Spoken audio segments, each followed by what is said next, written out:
உதயநிதி உதயநிதி அண்ணா அவர்களுக்கு வணக்கம். சரி, கட்சி ஆரம்பித்து 2 வருஷம் ஆகுது. சரி, நாங்கள் ஒன்று தெரியாதுங்க. சரிங்க, ஒத்துக்கிறேங்க.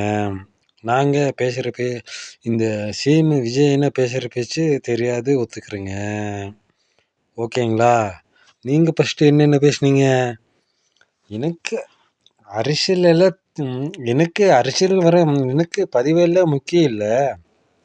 மக்களுக்கு நான் நல்லது செய்யணும் வந்தேன்னு சொன்னீங்க. நீங்கள் அப்புறம் அரசியலுக்கு வந்தீங்க. அது வந்தீங்க சரி. அப்புறம் எம்எல்ஏவே ஆனீங்க. அது சரி, ஓகே. எம்எல்ஏவே சேப்பாக்கில் நின்று ஜெயிச்சிங்க, எம்எல்ஏ ஆனீங்க. அது சரி, ஓகே. துணை முதல்வர் ஆனீங்க.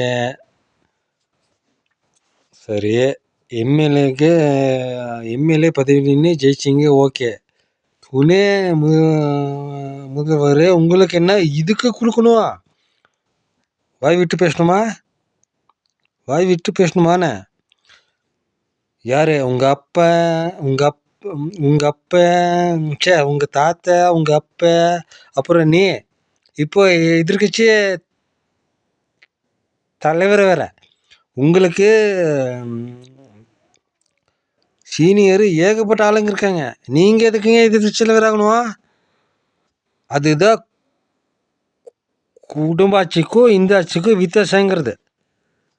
ஏங்க, நீங்கள் எதிர்கட்சி தலைவர் இருக்கீங்க, அது சரிங்க, ஒத்துக்கிறேங்க. எதிர்கட்சி தலைவர் உங்கள் விட சீனியருங்க ஏகப்பட்ட ஆள் இருக்காங்க. நீங்கள் எதுக்குங்க எதிர்கட்சி தலைவர் ஆகணும்?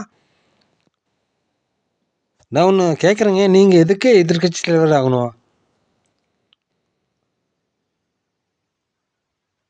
அதை நீங்கள் இதில் பதில் சொல்லுங்க. இது இன்னொரு குரல் இல்லை, மக்கள் குரல்.